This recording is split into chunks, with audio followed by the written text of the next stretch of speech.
जय हिंद विद्यार्थी मित्रांनो, BMC कार्यकारी सहाय्यक पद भरतीमधील एक व्हिडिओ मी अपलोड केला होता.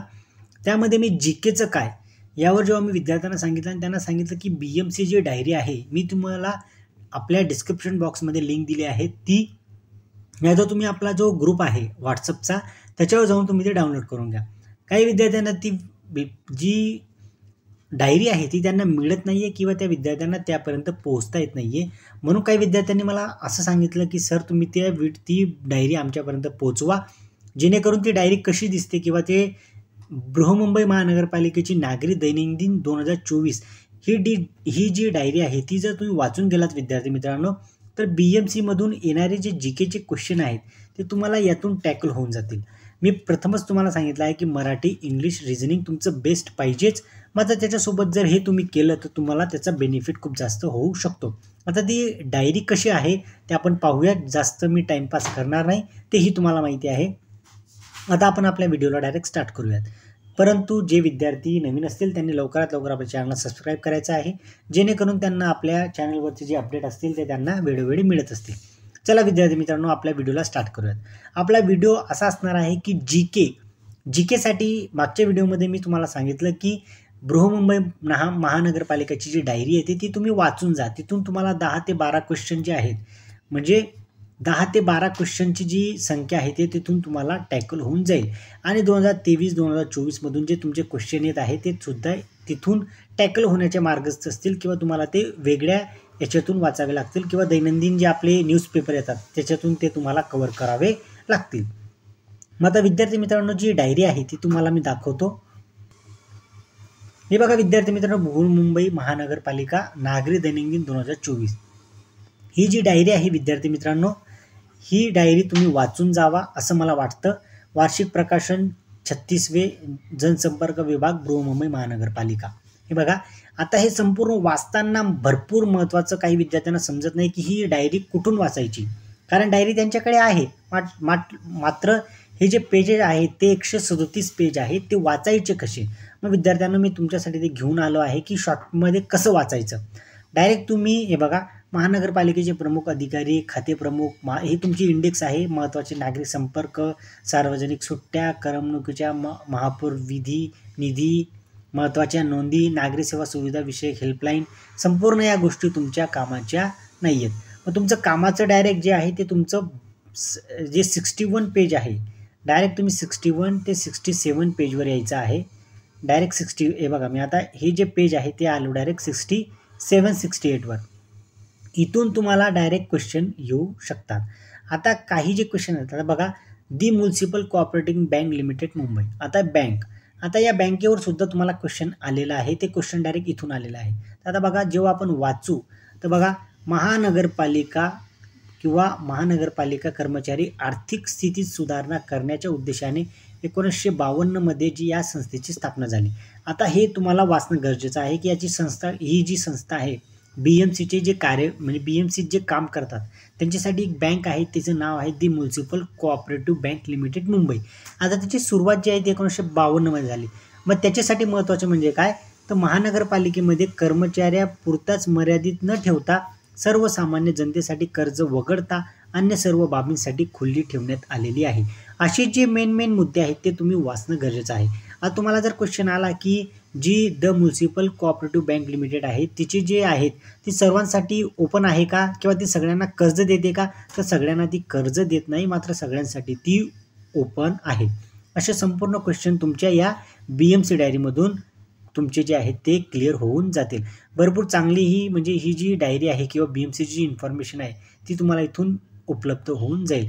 काही वेळेस ते डायरेक्ट तुम्हाला क्वेश्चनमध्ये डायरेक्ट आकडे देत आहेत की इतके लाखापर्यंतची जी ठेवीचे संरक्षण विमा आहे त्याचे ठळक मुद्दे तुम्ही सांगा. तर हे बघा, हे सुद्धा तुम्हाला महत्त्वाचं आहे. असे सुद्धा क्वेश्चन तुम्हाला येऊ शकतात. आता आपण नंतर ही जी डायरी आहे ही वाचताना तुम्ही व्यवस्थित वाचा. 67 ते 68 पासून सुरुवात करा. जे महत्त्वाचे जे मुद्दे आहेत ते तुम्ही वाचायला इथे घ्यायचे आहेत.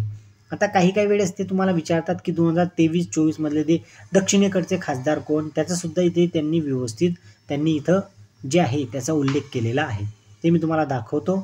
नंतर आंतरराष्ट्रीय, राष्ट्रीय महत्त्वाचे दिवस, हे बघा महत्त्वाचे दिवस सुद्धा त्यांनी इथे दिलेले आहेत. परत नागरी प्रशासन माहिती व आकडेवारी. आता हे बघा, आता ही सुद्धा महत्त्वाची गोष्ट आहे. मुंबई महानगरपालिका अधिनियम 1888च्या अधिनियमात तरतूद अंमलात आणलेले काम पुढील 9 जे आहेत ते महानगरपालिका प्राधिकरणाकडे सोपवण्यात आले आहेत. आता इथे 9 आहेत.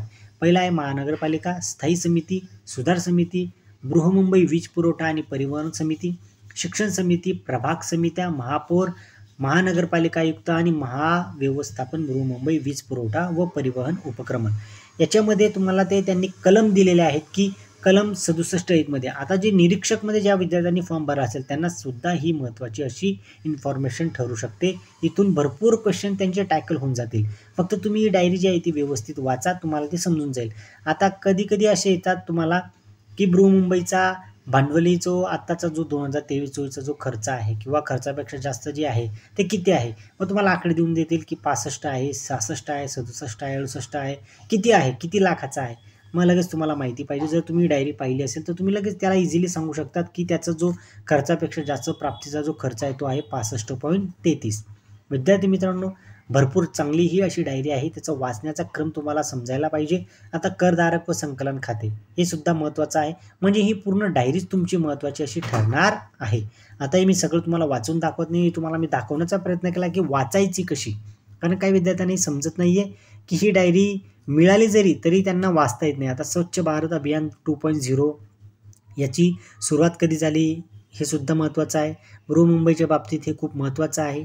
नंतर तुम्हाला आता अजून जे क्वेश्चन येत आहेत, आता याच्यावर सुद्धा कांजूर घन कचरा व्यवस्थापन प्रकल्प. एक क्वेश्चन किंवा 2 क्वेश्चन तुमचे एक कचरा प्रकल्पावर येतच आहे. ते क्वेश्चन इथून टॅकल होत आहे.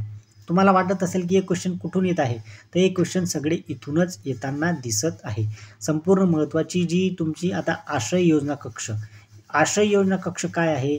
बृहन्मुंबई नगरपालिकेच्या सफाई कर्मचाऱ्यांसाठी सेवा निवासस्थाने पुरवण्यात सध्याची जी असलेली 30 वसाहतीची जी आहे त्याला आश्रय योजना अंतर्गत सफाई कर्मचाऱ्यांना ती आश्रय योजनामध्ये त्याचा फायदा होतो.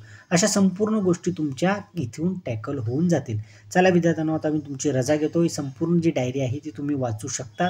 तुम्हाला मी परत ती सांगतोय की मी तुम्हाला ती आपल्या ग्रुपमध्ये मी प्रोव्हाइड केलेली आहे, तिथून तुम्ही डाउनलोड करू शकतात. जर तुम्हाला तिथून डाउनलोड नाही करता आली तर हे बघा मी इथून तुम्हाला दाखवत आहे. तुम्ही याची स्क्रीनशॉट पाहून घ्या आणि जर तिथून तुम्हाला डाउनलोड होत नसेल तर मला मेल करा, मी तुम्हाला मेलवर पाठवतो. पण ही डायरी वाचून जा. तुम्हाला कोणत्या ना कोणत्या पद्धतीने ही तुम्हाला मिळायलाच पाहिजे, जेणेकरून तुमचे मार्क्स जे आहेत ते बूस्ट होऊन जातील. चला विद्यार्थ्यांनो, मी आता तुमची रजा घेतो. जय हिंद. अजून एक महत्त्वाची गोष्ट तुम्हाला सांगायची विसरलो विद्यार्थी मित्रांनो, ती म्हणजे असं की ही डायरी वाचताना संपूर्ण गोष्टी वाचत बसू नका. महत्त्वाचे पॉईंटच वाचा. कारण संपूर्ण वाचत बसल्याचा तुमचा जो टाईम आहे तो तुमचा टाईम कॉस्ट जो आहे तो खूप जास्त जाईल. त्याच्यामुळे महत्त्वाचे ठळक मुद्देच वाचा. व्यवस्थित सिलेक्टिव्ह अप्रोच ठेवा. मराठी, इंग्लिश आणि रिझनिंग याचे मार्क्स तुम्ही फिक्स करूनच ठेवा. GK साठी 2023-2024चे जे प्रथमदा घडलेली जी गोष्ट आहे ती तुम्ही व्यवस्थित करून जा. संपूर्ण गोष्टी जागतिक वारसा असेल किंवा पर्यावरण दिवस असेल किंवा ते जे नवीन आपले समिट होतात ते असेल किंवा इंडेक्स असतील, भारताच्या रँकिंगबद्दल असेल किंवा विविध प्रकारच्या ज्या योजना असतील, या संपूर्ण गोष्टीचा आढावा तुम्ही घेतला गेलेला पाहिजे. विद्यार्थी मित्रांनो, या गोष्टी तुम्हाला क्लिअर झाल्या तरच तुमचं जे सिलेक्शनचे चान्सेस आहेत ते खूप जास्त सिक्युअर होऊन जाईल आणि तुम्हाला खूप चांगले मार्क्स मिळू शकतात. चला विद्यार्थ्यांना, आता तुमची मी रजा घेतो. जय हिंद.